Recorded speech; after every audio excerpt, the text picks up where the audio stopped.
tak tadi bagaimana kepala tu diketuk dekat batu pun bunyi ketung ketung.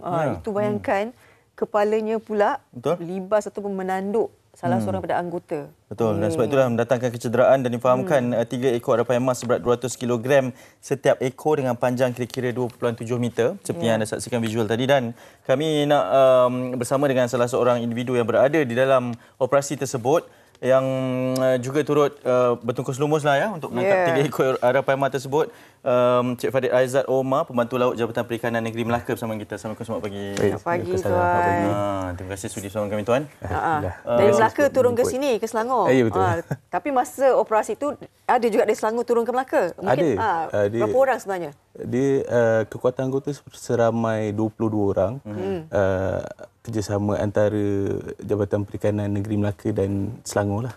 Okey, bagaimana sebenarnya laporan dapat dan macam mana operasi tersebut dilakukan sebenarnya? Pada mulanya pada kami terima laporan daripada media sosial lah yang tular pada 2 Oktober 2024. Kemudian pada selepas kami terima laporan tu, kami terus buat siasatan.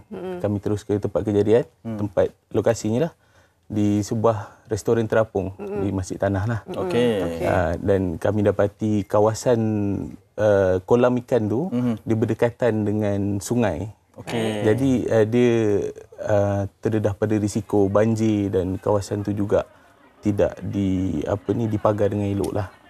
Jadi dia terdapat banyak risiko lah. Baik, ini pada hari kejadian yang dapat kita saksikan Ya, betul. Yang tu Tuan Farid kat belakang tu saya dekat bawah tu rasanya. Yang belakang tu lah. Sebab dia kawasan ni dia bawah rumah. Bawah rumah. Jadi ada banyak cerucuk dan ceracak. Ini ikan yang keberapa, Tuan, kalau masih ingat? Ini ikan yang pertama rasanya dibawa keluar masa ni. Apa cabaran yang kalian hadapi sebenarnya? Kesukaran mungkin sampai tahu arapaima, tapi apa antara risiko dan cabaran yang perlu dipersiapsagakan pada kalian sendirilah, mental, kekuatan bukan fizikal. kecil-kecil anak ni. Bukan. Ini yang tak silap saya, yang pertama ni yang paling kecil. Paling kecil? Itu pun semeter lebih dah lah. Berat dia hampir dekat 100 lebih kilo jugalah. Dia kawasan tu sebab dia bawah bangunan, dia banyak struktur bangunan lah bawah tu. Dan dia punya lumpur pula hampir 2 kaki lebih lah lumpur dia. Jadi pergerakan kami anggota tu agak terbatas lah. Okey.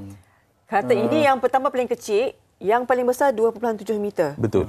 Okey, kita nak tengok, boleh juru kamera? Kita bangun sebab saiz saya Visual awak? Visual. Berapa meter awak? 1 meter. Okey. Saya paling kecil kan? Okey, ke sana sikit, Tuan. Okey. Cuba tangkap. Jangan sabar. Okey, saiz ikan tu sebab kita nak membayangkan kadang-kadang macam berapa 2.7 meter kan? Okey. Saya 1.73. Dan ikan yang paling kecil tu lebih kurang macam ni lah. Lagi tinggi daripada saya. Betul. Panjangnya lah. Dan beratnya 100 lebih. 100 berapa lebih kilo. Orang nak memikulnya tu? Ikan yang pertama tu 8 orang. Dan ikan yang paling besar tu berat berapa? 200? Yang 200 kilo tu lebih kurang dalam 10-11 orang lah untuk angkat. Saya berat 48. Awak bayangkan 200. Ni Gina. Bayangkan 200 nak angkat. Jadi berapa orang? 8 orang kena pegang ni lah. Yang paling kecil lah. Itu ikan yang paling kecil. Yang paling besar tu saya rasa 10 ke 11 orang lah untuk angkat dia. Mau tak libas sampai cedera? Bila terkena libasan tu ketika proses yang mana? Dah masih kat bawah ke? Dah dekat atas ke? Dia proses libasan tu, dia ikan arapaima ni, sisik dia tu orang kata kalis peluru lah. Dia memang tebal dan keras. Dia fleksibel tapi dia keras lah. Dan kepala dia juga struktur kepala dia. Struktur kepala dia tu sekeras batu. Sebab tu tadi dia boleh hentak. Dia boleh hentak. Jadi bila kita dah tangkap dia duduk dalam jaring tu, dia akan meronta lah nak dilepaskan. Jadi semasa itulah ada yang dilibas, ada yang dilanggar, ada yang ditanduk. Tuan Farid, apa yang... Saya ikan yang pertama tu, saya lah yang kena. Saya orang pertama yang kena. Salam kenal lah. Salam perkenalan. Saya kena tanduk di sinilah. di bahagian dada dan anggota saya lagi seorang yang ada dekat belakang saya di bahagian pinggang ni lah. Dan dilaporkan juga ada yang sesak nafas. Sesak nafas. Ya, betul. Kecederaan lutut dan sebagainya. Kecederaan lutut, lebam sebenarnya yang hampir kesemualah yang terlibat operasi ni sebenarnya ada cedera. Ada minor scratch, ada cedera ringan, ada yang lebam-lebam. Dan ada pegawai yang dikerjakan ke hospital ke untuk dapat rawatan? Ya, betul. Pegawai, ada 2 orang pegawai, seorang terkena di bahagian tulang kaki lah. Dan seorang lagi dilibas di bahagian rusuk kanan. Itu yang sesak nafas tu? Ya, betul.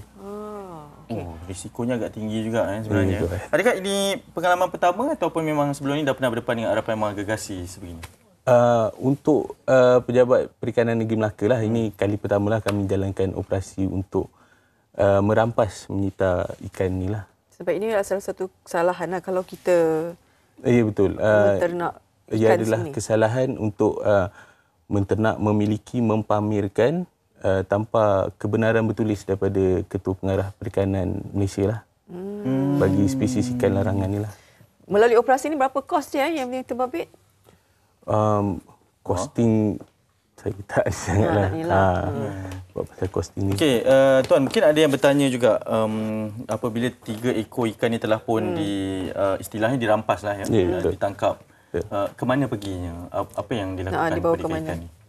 Ikan-ikan ni selepas dirampas, kami dengan kerjasama Zoo Negara, ikan-ikan ni terus dihantar ke Zoo Negara lah pada hari yang sama. Oh, di KL lah? Ya, betul. Oh, ada lah? Cumanya yang berceritakannya lah. Pada sampai itu, seekor telah pun matilah. Dan keesokannya pada tengah hari, kami dimaklumkan oleh pihak Zoo Negara yang 2 ekor lagi tu pun dah mati juga lah. Kerana perpindahan tersebut lah ya. Sebab dia punya punca tu masih dalam siasatan lah. Sebab kami dah jalankan postmortem. Kerjasama antara Institut Penyelidikan Perikanan Gelemi di Negeri Sembilan dan juga Zoo Negara. Jadi sekarang ni kami pun sedang menunggu keputusan daripada postmortem tu lah. Tapi si pemilik ni yang menternak ni memang daripada kecil lah dia ternak ni? Ya, betul Puan. Dan ikan ni diserahkan secara sukarela lah kepada jabatan untuk tindakan selanjutnya lah. Yalah, kerana dah menjadi terlalu besar dan mengganggu ekosistem. Apa impaknya dengan kehadiran Arapaima tersebut di kawasan yang dilaporkan tu, Tuan? Impak dia sekiranya ikan tu terlepas. Ikan tu terlepas sebab kawasan kolam tu dia berhampiran dengan sungai. Betul-betul sebelah je. Jadi sekiranya berlaku banjir ataupun air naik, ikan tu membiak, dia punya anak-anak ikan tu akan terlepas lah. Jadi bila ikan tu dah ada di dalam perairan umum kita, dalam sungai kita, dia punya dia akan makan spesies-spesies ikan asli yang ada dalam sungai tu. Dia akan merosakkan habitat-habitat dia. Sebab Arapaima ni spesies ikan invasif ni dia senang untuk adapt pada kawasan. Dia tak kira kawasan apa, perairan apa. Dia senang untuk adapt. Mana-mana pun dia boleh ni. Dia invasif kan? Ya, dia invasif. Padahal ianya dari Amazon kan? Betul, dia daripada Amazon Puan. So datang sini dah jadi orang Melaka. Macam tu. Menyesuaikan keadaan lah ya. Tapi apapun, tahniah dan terima kasih atas tindakan pantas. Dan juga merisikokan keselamatan diri juga lah Tuan bersama dengan pegawai yang lain. Itu pun daripada dengan kerjasama orang awam lah. Jadi mungkin ada sedikit nasihat kepada orang awam. Jadi untuk semualah, sekiranya berminat untuk membela ataupun memiliki sekian ikan-ikan ini, tuan-puan perlulah menggunakan saluran yang betul. Mendapat kebenaran daripada Ketua Pengarah Perikanan Malaysia dan melalui proses-proses, ada proses-prosesnya lah yang perlu dijalankan lah.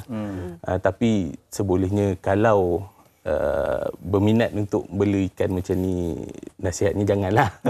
Baik beli ikan asli kita. Ikan asli kita pun banyak juga yang istimewa, yang special. Ada yang macam-macam lah, berwarna-warni pun ada. Dan tidak mengganggu ekosistem. Ya, betul. Kepada habitat asal dan juga asli. Tuan, terima kasih banyak. Dari Melaka datangnya ni.